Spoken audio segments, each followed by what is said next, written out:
Si el movimiento, como dicen, es vida, ¿por qué no nos vamos a mover durante el embarazo? Y desde el día 1 y desde el día antes incluso, de pensar que me quiero quedar embarazada. Y eso va a permitir realmente que el bebé pueda moverse libremente dentro de esa cavidad que le entrega mamá en esa pelvis. Bienvenidos a Humanizando la Fisioterapia. Andares Certificaciones. En esta ocasión contamos con la presencia de Roxana Villar y Blanca, quienes son fisioterapeutas pélvicas. El objetivo de este podcast es crear un diálogo entre nosotras, escuchar sus experiencias no solo como profesionales de la salud, ¿no? Como fisioterapeutas que acompañan estos procesos, sino también sus experiencias como madres, sus experiencias durante el parto, durante este posparto, cómo es que esto ha cambiado su perspectiva ante el tratamiento, el abordaje, el acompañamiento de las personas. Y es que es interesante que en diferentes procesos, pero en particular en el embarazo, se tiende a patologizar. Si partimos desde la patologización del embarazo, entonces de ahí provienen un montón de violencias, mitos, miedos, prácticas, ¿no? Entonces, me gustaría empezar, Rox, primero que nos cuentes, ¿qué es el embarazo? Mira, para mí el embarazo era un proceso o una etapa más de la mujer, pero hoy en día puedo decir que el embarazo es un proceso tan mágico y tan creativo del ser humano que tiene dentro de su ser, que aún así la ciencia no entiende cómo una criatura puede crecer dentro del vientre de la mamá, teniendo la genética de papá y de mamá, sin ser rechazado del cuerpo. Entonces, tanto los cambios que tiene que hacer el cuerpo de la mujer a nivel metabólico, endocrino y lo que podemos ver nosotras como fisioterapeutas a nivel musculoesquelético, que realmente el embarazo, si nosotras no estamos listas, preparadas nuestro sistema y estamos metidas en este mundo actual de estrés, de trabajo, de estar mucho tiempo sentada, por ejemplo, el tipo de alimentación, el no respetar nuestros ritmos circadianos de dormir cuando nos toca, de despertar cuando nos toca, realmente hace más complejo lo que es que siga un embarazo, y es más, por eso existen altas tasas de infertilidad hoy en día, en donde son idiopáticas porque no se tiene idea del por qué. Entonces, esta etapa tan bella del embarazo es una etapa donde el fisioterapeuta puede acompañar a todos los cambios que van sucediendo. No solamente yo antes me imaginaba cuando empecé que era solamente subirla arriba de una pelotita, balancear esa pelvis para mover ese bebé dentro, sino que es una etapa en donde podemos trabajar no solamente la parte musculoesquelética, sino que también trabajar sobre el bebé. Imagínate que cuando tú estás embarazada, hoy en día se sabe que muchas patologías, y hablamos de patologías, diabetes, hipertensión, hasta cáncer, se gestan dentro del útero de mamá. Si tú creas un paraíso muy lindo alrededor de la madre, hablo en cuanto a ambiente, ejercicio, alimentación, vas a tener una implicancia directa en el bebé, a ese punto. Y vas a permitir que ese bebé crezca en libertad dentro de ese espacio que brinda la mamá, para que en el futuro sea un hombre libre o una mujer libre y que no contraiga todas esas patologías. Porque hoy en día dice, sí, la herencia es un 5%. Y el resto es la epigenética. Y ahí es donde nosotros como fisio podemos interactuar y podemos moldear esa epigenética ya desde el vientre de mamá. Y mamá puede seguir aportando en los primeros años de vida hasta el resto de su vida. A mí me gustaría, Blanca, que nos compartieras también un poco de tu experiencia, ¿no? O sea, cómo ha ido cambiando tu visión, no solo a través de lo que has estudiado, sino a través de tu propia experiencia, ¿no? De haber estado embarazada, de haber pasado por diferentes etapas, de haber tenido acompañamiento, de no haberlo tenido. ¿Cuáles han sido esos resultados? Creo que el hecho de haber sido mamá me ayudó a entender un poquito más esta parte humanizada de que no se trata solamente de atender a un paciente, sino de acompañar a una mamá en un proceso tan importante y tan bonito como es el crecimiento, la fecundación, el desarrollo de su bebé, el parto, que es el momento más importante de tu vida. Bueno, para mí, desde mi perspectiva, fue el momento que más esperaba. O sea, yo decía, es lo máximo. Y ahí, bueno, pues también como dice Roxy, depende mucho cómo te lo planteen o cómo lo ves para ver cómo lo vas a vivir, ¿no? Yo estaba como bastante ilusionada con el parto. Ahora que nos hablaba en el curso de el parto orgásmico, también me la pasé viendo videos de partos y estaba enamorada, enamoradísima, y sabía perfectamente, bueno, qué era lo que quería y cómo era que quería vivir pues esta magia, porque es un momento mágico. Entonces, pues desde ahí me dio como las herramientas que yo ya tenía por la parte de haber tratado con embarazadas, y para poder pues decidir qué era lo que yo quería y qué era lo que no quería. Y creo que realmente pues tuve una gran fortuna, porque para mí mi parto fue increíble. Estaba escuchando opiniones aquí de colegas que sufrieron de violencia obstétrica. O sea, uno escucha tantas cosas, y me pasa en el día a día con mis pacientes que todas llegan con la ilusión o la esperanza buscando un parto vaginal, y estamos todo el embarazo, dale duro, y que esto, que lo otro. Pero al final del embarazo, les plantean cualquier razón X que se sale de nuestras manos, ¿no? Y tiene que ser cesárea. O sea, de todas las pacientes que veo, son contadas las que les han hecho parto. Entonces es una frustración para las mujeres, como que, pues sí, no poder decidir, o no poder, o sea, como que es como que si te ataran de manos y decidieran sobre tu momento, ¿no? Es algo muy frustrante, y muchas veces pues uno tiene que llevarlas con esta idea de que, oye, tienes que ir abierta a que puede ser también cesárea, ¿no?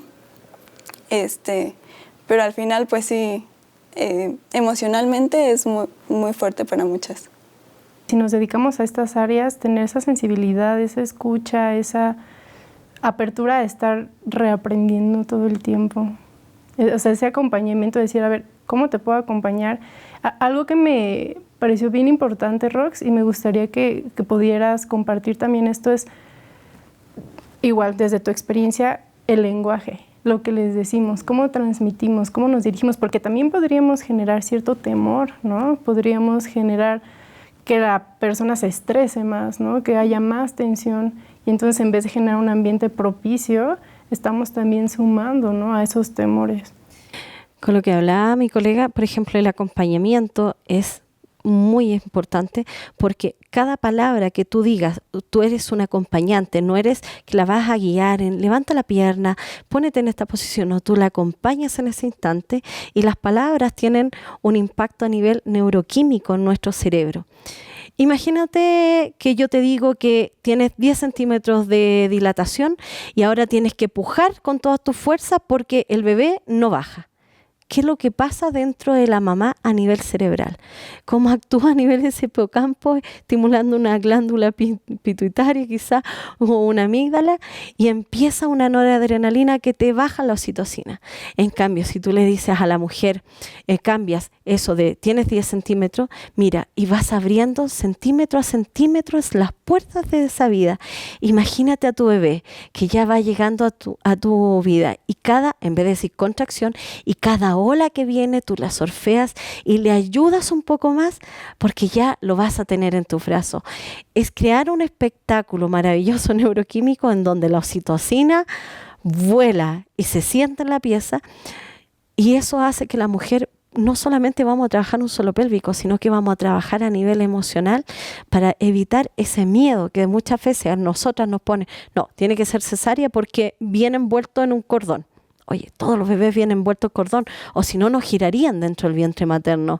Es que tienes una pelvis pequeña. Ese típico mensaje de tengo una pelvis pequeña versus mi cabeza, pero ¿y cómo se mide esa pelvis en estático? ¿Y cómo vas a tener a tu bebé en litotomía, posición pierna abierta, o vas a fluir y vas a surfear esa ola, como les decía yo en la clase, y vas a buscar la posición donde intuitivamente buscas para abrirle más espacio hacia el camino de la vida? Ya no estamos hablando canal de parto, dilatación, ni estrecho, y abres esos diámetros para que el bebé llegue a tu vida. Oye, que cambia la cosa.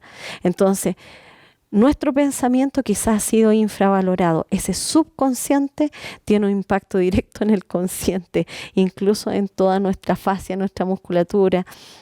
Y realmente, si nosotros le enseñamos a la mujer a vivir ese momento de dar vida a la vida desde antes de, es como cuando yo le decía, yo tengo un examen hoy día, pero sé que mañana me lo vuelven a repetir, yo mañana la rompo, la tengo, porque yo ya lo viví. Si tú vives día a día ese minuto como que si fuera real, tú creas ese escenario en tu cuerpo, y en tu cuerpo, no solamente a nivel cerebral, que te va a ayudar realmente para poder acompañarte en ese momento. Y no tienes miedo, porque el miedo crea lucha, huida, más noradrenalina, pero el amor te crea la oxitocina. Yo creo que nadie en este mundo, cuando hace el amor, pero con miedo, logras tener ese orgasmo, como hablamos en del video de parto orgásmico. ¿Cómo vas a tener un orgasmo si estás con miedo? Pero si realmente estás libre de todo miedo, de toda experiencia, que puede ser tanto incluso en nosotros como profesionales, nuestras experiencias pueden crear una creencia. Y esa creencia no tiene por qué ser la creencia de la mujer que tengo al frente. Entonces, sí, son demasiado importantes las palabras porque cambian todos nuestros, incluso nuestra neuroquímica y nuestra musculatura y nuestra fascia. Mira, hablando de creencias, hablando de patologización, hablando del miedo, porque tú comentabas en clase, hay que transmitir no desde el miedo, sino desde la información. Y hay un punto bien particular que es el movimiento, el ejercicio durante el embarazo. A pesar de que estamos en pleno 2024, ¿no? Hay algo que todavía no termina de cambiar respecto a esta parte del movimiento de tenemos miedo a que la persona embarazada, la mujer, se mueva. Y entonces esto al final del día sí tiene consecuencias que podrían impactar no solo en la salud de ella, sino de su bebé, ¿no?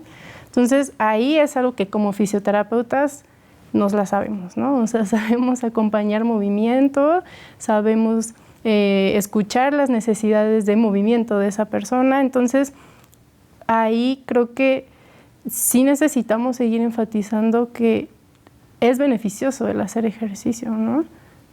Claro, imagínate si antiguamente, yo digo antiguamente, hoy en día todavía, que la mujer no se puede mover hasta llegado un segundo trimestre.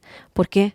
Porque puede existir riesgo de pérdida. Oye, hemos hablado y ya se sabe que cambia nuestro sistema inmunológico y se pone más inflamatorio en un primer trimestre, que puede haber pérdida. Por eso te digo, es que es magia, es prácticamente magia o es la misma creación misma que se hace presente. Pero si tú haces deporte, te mueves, tú controlas ese proceso inflamatorio y haces que ese bebé se enraíce en el endometrio de la mamá y se fije.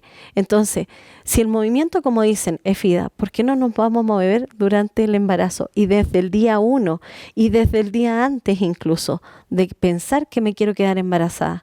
Y eso va a permitir realmente que el bebé pueda moverse libremente dentro de esa cavidad que le entrega mamá en esa pelvis. Pero sí, se tiene miedo. Se tiene miedo porque ¿cuántas mujeres han tenido pérdidas? Y se busca una razón, y como no se tiene, frente al desconocimiento, equiparamos esa culpa a que se movió, a que pasó un susto, a que tantas cosas, pero incluso el movimiento se le tiene miedo. Entonces ante el movimiento se queda quieto y el cuerpo es tan sabio que ante la falta de movimiento va creando adherencia en nuestro cuerpo y nos empieza a poner rígidos. Y eso que el embarazo es una cascada hormonal, tú como estuviste en el embarazo mucho más flexible, ¿no es cierto? Aumenta estrógeno, aumenta la relaxina que permite esa flexibilidad en nuestro cuerpo. Pero ¿qué pasa? Que ante la rigidez de repente de mentes que uno los toma como maestro, no, eso es lo que dice el médico o la matrona o el ginecólogo o la fisioterapeuta, voy a hacer caso, no me muevo. Y realmente caemos en lo mismo y no nos vamos a mover y vamos a crear úteros más rígidos y vamos a crear patología en mamá y vamos a crear una patología en futuro en ese bebé, siendo que podría tener toda esa libertad de acunarse en el vientre de mamá para luego saber cómo va a salir por ese canal como un tobogán para poder llegar a los brazos de mamá. Entonces el movimiento es imprescindible durante el embarazo y no esperar un segundo trimestre. Y hoy día la evidencia, porque siempre nos achacamos ¿y qué dice la evidencia? La evidencia lo dice, empezar a moverte, ejercicios aeróbicos, ejercicios de fuerza, te ponen incluso frecuencia y aún así creo que quedan chicos con respecto al tiempo, porque es difícil hacer un estudio en mujeres embarazadas y te voy a poner a correr a máxima frecuencia cardíaca. No se puede, porque tenemos tantos cambios metabólicos que no podemos evaluar una frecuencia cardíaca tuya, mía, con respecto a una embarazada, porque hay mucha variabilidad. Pero sí sabemos que el movimiento nos va a apoyar ¿a qué? Para que el cuerpo se vaya adaptando a esos cambios que van ocurriendo semana a semana y el bebé también se vaya adaptando a esa posición e inteligentemente busque ese camino hacia la vida a nivel del canal de Caron, como le decimos nosotros, pero dejémoslo en canal de la vida para que la mujer sienta que puede ser parte de ese proceso y acompañar al bebé. Me ha tocado en mi experiencia que realmente sí he tenido más pacientes, bueno, en la actualidad, que pues siempre están con amenaza de aborto o alguna complicación que sí las tienen que mandar a cama, pero yo creo que ahí no tanto es como tú dices, ¿no? El movimiento es vida, sino más bien lo que mencionabas anteriormente de el ritmo de vida de ahora, la alimentación, el estrés. ¿Crees que todo eso influya en que haya más pérdidas? Sí. Imagínate que estamos en el día a día trabajando así en lucha-huida. Si nos remontamos a tiempos antiguos, en donde estamos en las cavernas, nos seguía un tremendo león o un tigre de dientes de sable. ¿Tú estabas pensando en procrear tu especie? No, tú estabas pensando solamente en cuidarte y sobrevivir tú como individuo. Cuando todo calma, yo puedo recién dar espacio, eso de crear espacio que yo decía, metafóricamente dentro del vientre, también crear espacio para poder tener a un bebé fecundo dentro de mi vientre. Si yo tengo, oye, y antiguamente un tigre sable, pero se iba y nosotros bajábamos nuestro cortisol y seguíamos andando, caminando bien. Pero hoy en día, ¿qué pasa? Que tengo que entregar un trabajo, que me lo pidieron para mañana, que no me estoy llevando bien con mi jefe, que entro y que posiblemente me pueden asaltar en la calle, o que tengo que pagar esta hipoteca, que tengo que pagar este crédito. Y todo eso te va sumando y se te va llenando el vaso y nos vamos llenando de cortisol. Y ese cortisol, que no es malo, pero en grandes cantidades nos desregula todo el sistema. ¿Y cómo? Una molécula de donde nacen las hormonas es el colesterol. Del colesterol nace la estrógeno, progesterona, testosterona y el cortisol. Si yo necesito despertarme en la mañana y requiero más cortisol para llevar el día a día y quizás tengo turnos nocturnos, por ejemplo, voy a mantener ese cortisol durante todo el día. Pero, por ejemplo, si mantengo el cortisol durante todo el día porque necesito mantenerme activa, es la típica que me va a tomar un café, algo energético, porque si no, yo tengo que rendir. ¿Qué pasa? Que todo mi colesterol se va a ir ¿hacia dónde? A formar cortisol. ¿Y qué pasa con el estrógeno?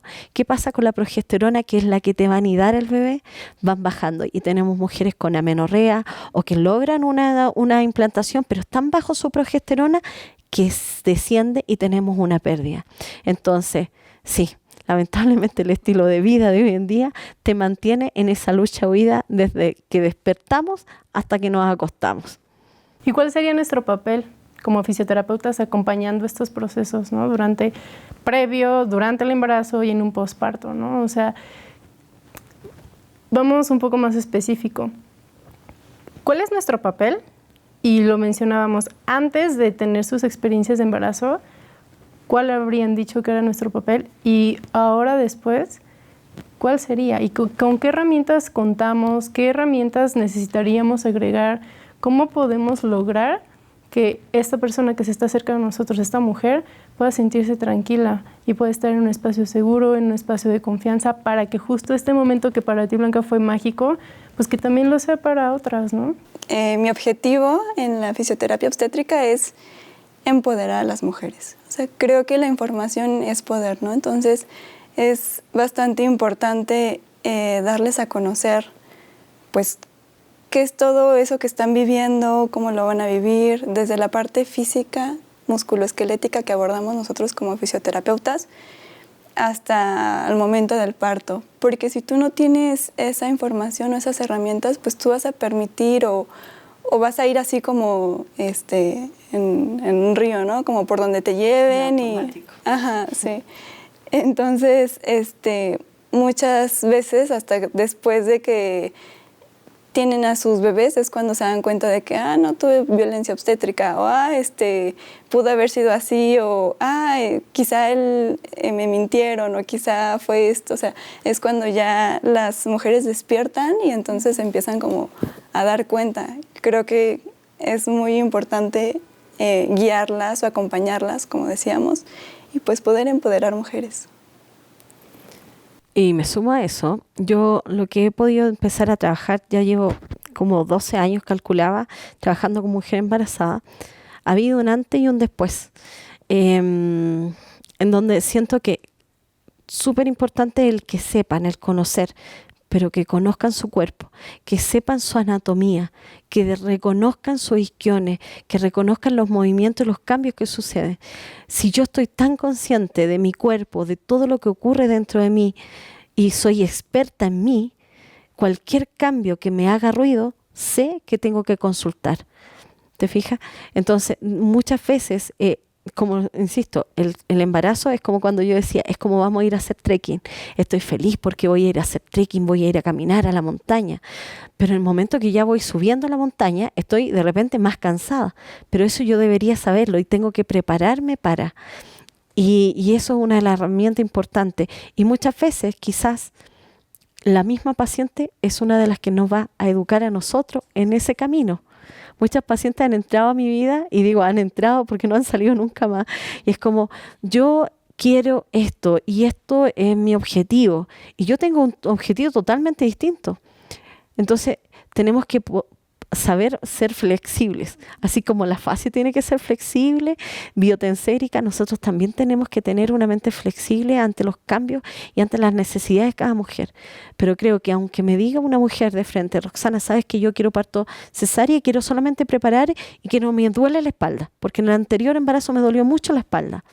Pues bien, yo igual meto conciencia corporal, independiente de que no vaya a tener parto, porque estoy pensando que esa mujer en una década más va a sentir su cuerpo y va a saber si quizás se empieza a aparecer un prolapso, un descenso. ¿Cuántas mujeres no preguntan después de que el bebé ya tiene 30 años, egresó de la universidad, ya trabaja, y siento algo extraño? Pero no consultaron antes porque pensaron que era normal. Entonces, si tú empoderas así a la mujer en su cuerpo, realmente vamos a crear mujeres que incluso, yo siempre digo, si yo te enseño a ti, tú enséñale a otra mujer. Y vamos a crear esa cadena de favores en donde vamos a hacer realmente alianzas entre nosotras y vamos a poder entender realmente cómo trabaja nuestro cuerpo. Y cuando nuestro cuerpo nos golpea la puerta, nos dice, hey, para, necesito otra cosa, necesito... ese suspiro que yo les decía, que quizás me reconocen mucho por suspira, porque uno siempre activando, soplando, cortando, y no nos damos ese espacio a soltar, a relajar. Pero sí, me gusta mucho que el empoderamiento de la mujer sea una cadena de favores entre nosotras mismas y que así nos unamos, así como las mujeres cuando se hacían trenzas unas con otras, tener esa, ¿cómo se puede decir?, esa herencia en conocimiento, que aquí en México se daba mucho, lo que era la dula, la acompañante al parto, por ejemplo, y que nosotros en Chile, la parte más rural, sí se tenía, pero que se perdió cuando llegaron los hospitales y las clínicas. Pero ese conocimiento que va de generación en generación, entre amiga y amiga, entre hermanas y hermanas, eso yo creo que es una de las cosas cruciales que deberíamos hacer para volver a humanizar algo que se hizo protocolizado y se hizo con procesos dentro de un hospital, que quizás fue pensando en salvar más vidas de bebés, pero rompimos algo que era no netamente fisiológico y era algo innato dentro del cuerpo de la mujer. Claro, yo creo que ambas han tocado el punto central, ¿no? De en qué consiste en el acompañamiento. Empoderar, transmitir información, lo que llamamos como esta... o sea, sí educación, ¿cuál es el término? Espera. Alfabetización en salud. O sea, creo que justo han llegado al punto de empoderamiento, alfabetización en salud, el educar, ¿no? El conócete, entiende tus procesos normales, tú puedes saber que esto podría suceder y qué hacer en ese caso, y justo salir de la medicalización. ¿Cómo? Llegando como un estado horizontal, ¿no? O sea, no soy ya yo la profesional que te dice a ti qué hacer. Te voy a escuchar. ¿Qué necesitas? ¿Quién eres? ¿Qué deseas? ¿Qué te motiva? ¿Quién te acompaña? Y justo, ¿no? O sea, yo respeto la decisión que tú tomes. ¿Quieres un parto natural? Ok. Y como dices, podría suceder todo esto, pero vamos a ver que sea lo mejor posible. Hay cuestiones que van a salir de nuestras manos, pero si también quieres una cesárea, entonces te acompaño ese proceso. O sea, no imponer nuestras creencias, imponer nuestros prejuicios, no se trata de nosotras, ¿no? Sino de, tengo estas herramientas, este conocimiento y lo pongo a tu servicio. Entonces, así podemos hacer un trabajo en equipo, ¿no? Obviamente, siempre, pues tú como profesional respetas las decisiones de tus pacientes, lo que quieren y así, ¿no? Pero ya hasta que lo vives, o sea, me pasó con, no sé, es diferente, ¿no? El tema de la lactancia, que tú siempre te vas por, no, pero la lactancia es lo mejor, no sé qué, porque como profesional de la salud, tú sabes, te digo toda la teoría y todos los beneficios para el bebé, pero ya al momento de vivirlo, pues yo no pude dar lactancia a mi bebé. Entonces, pues cambia completamente porque vives el otro lado y el decir, pues, no siempre las cosas van a salir como tú quieres y que hay quienes deciden no darla, pero es muy respetable, cualquier decisión es muy respetable si es parto vaginal, si es parto por cesárea. Ahora sí que lo mejor es lo que la mamá decida y pues creo que nosotros nada más nos queda más que informar y acompañar y servir hasta como una red de apoyo, ¿no? Hasta cierto punto. Y la moneda no tiene dos caras, siempre tiene tres. Y esa parte es la que nosotros tenemos que aprender a verla y salir de ese juzgar y hacer una educación más transversal. Antiguamente, y bueno, todavía en algunas partes, el médico, la fisioterapeuta están aquí arriba.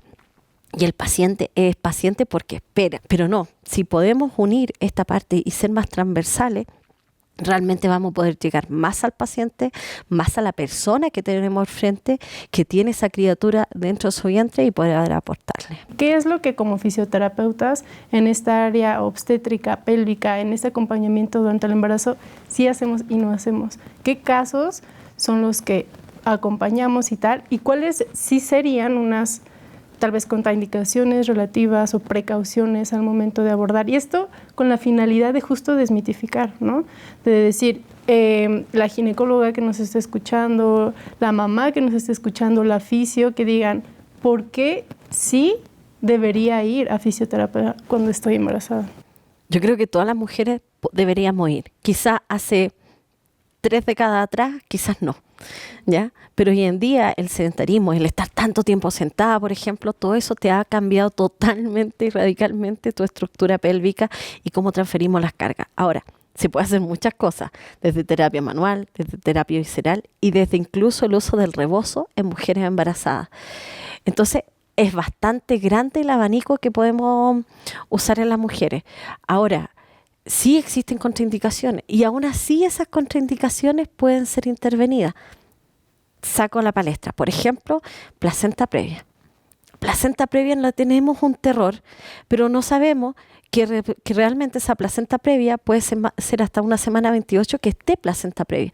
Posterior a esa semana donde hacen estudio ecográfico, si esa placenta sigue previa, ahí, claro, vamos a no movilizar a la paciente en cuanto a ejercicio físico, aeróbico, resistencia y todo.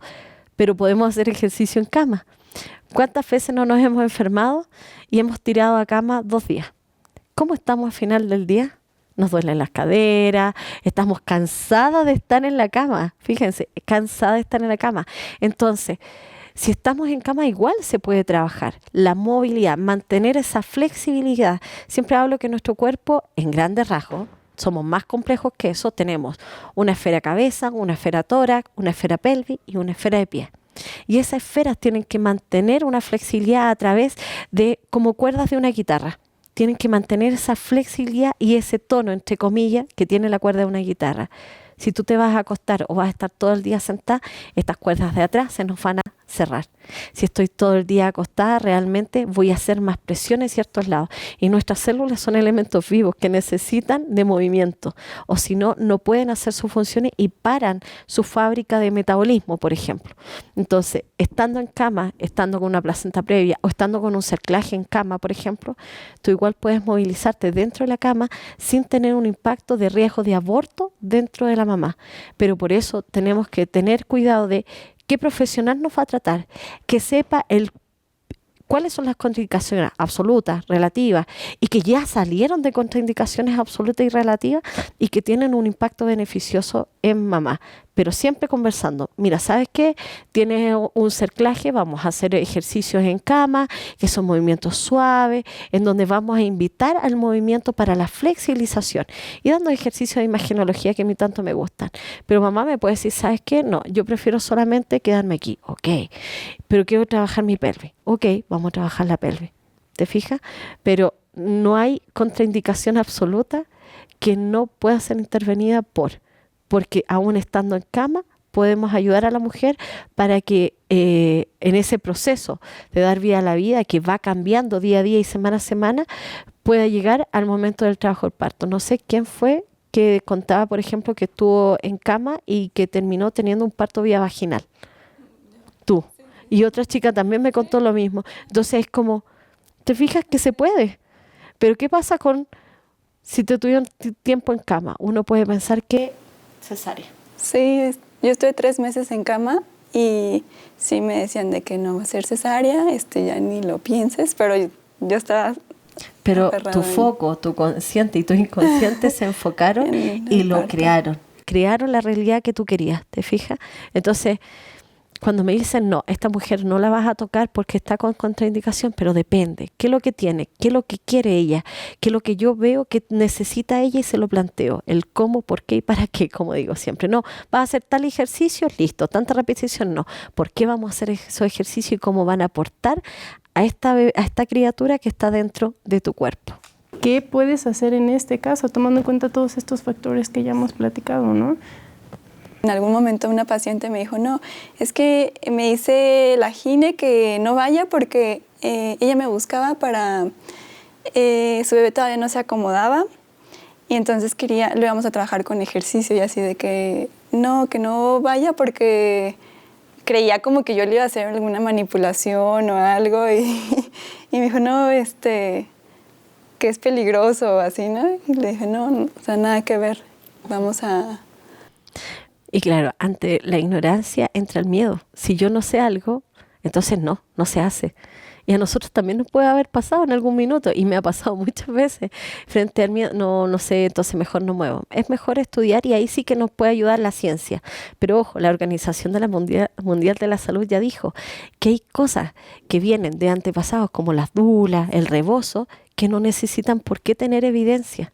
Si ya dan resultados y nosotros aplicando la teoría de todo lo que sabemos de anatomía, sabemos que sí el rebozo te va a ayudar a liberar y dar espacio a ese bebé, que es lo que siempre se busca. Aquí vendría retomar, ¿no? Y volver a integrarnos como parte de un equipo, trabajar con gines, con parteras, con dulas, con enfermeras y nosotros como oficios entrar en ese equipo y hacer este intercambio de saberes y de diferentes, incluso prácticas, ¿no? O sea, venimos de diferentes partes, ¿no? O sea, incluso aunque Blanca y yo venimos de México, venimos de diferentes partes. Tú vienes de Chile, o sea, hay tradiciones que son muy distintas, hay costumbres y hay factores socioculturales que van cambiando. Entonces, poder hacer esa integración de nuevo, y creo que estamos en un momento histórico en el que estamos volviendo a tejer esas redes, ¿no?